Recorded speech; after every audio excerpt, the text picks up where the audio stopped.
Assalamu alaikum everyone. This is Shajan Meme with you guys. Thank you so much for joining me and welcome to my channel Learn and Achieve. তো আজকে আমরা Thomas hardy সম্পর্কে ৭টি line জানবো। তার জন্য মানে তার সম্পর্কে খুবই গুরুত্বপূর্ণ এই লাইনগুলো। আমরা তার লেখার মানে আমরা আমাদের যে আ নোভেল রয়েছে 'টেস অফ দি আরভাইভালস' তো সেখানের কোয়েশ্চেন লেখার সময় আমরা তার সম্পর্কে এগুলো ইন্ট্রোডাকশন এ ব্যবহার করতে পারবো। তো আশা করি তোমাদের এগুলো খুবই দরকার হবে এবং মানে তোমাদের কাজে আসবে। আমি এইটা আসলে বলতে চাইছি। চলো শুরু করা যাক।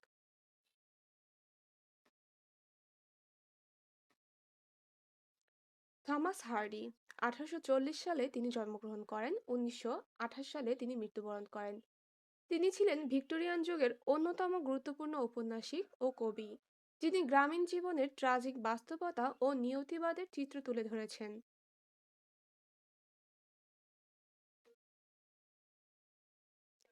তার উল্লেখযোগ্য তার উল্লেখযোগ্য উপন্যাস 'টেস অফ ডি আরভাইভালস' ১৮৯১ সালে এটি পাবলিশ করা হয়। ভিক্টোরিয়ান নৈতিকতা, নারী নিপীড়ন ও সামাজিক ভণ্ডামির তীব্র সমালোচনা করেন তিনি এখানে।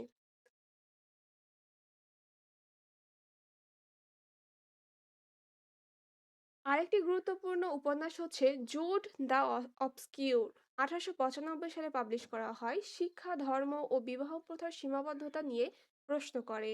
কেস অফ ডিয়ার ভাইলস যখন লিখবে তখন ইন্ট্রোডাকশনে এই লাইনটি ব্যবহার না করলেও হবে, এটা জাস্ট জানার জন্য তোমাকে দিয়েছি।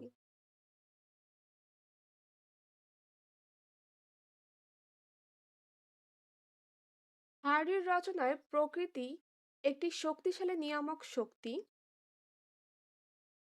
হার্ডির রচনায় প্রকৃতি একটি শক্তিশালী নিয়ামক শক্তি হিসেবে উপস্থাপিত থাকে উপস্থিত থাকে এবং মানব জীবনকে প্রায়ই ভাগ্য নির্ধারিত বলে চিত্রিত করা হয়।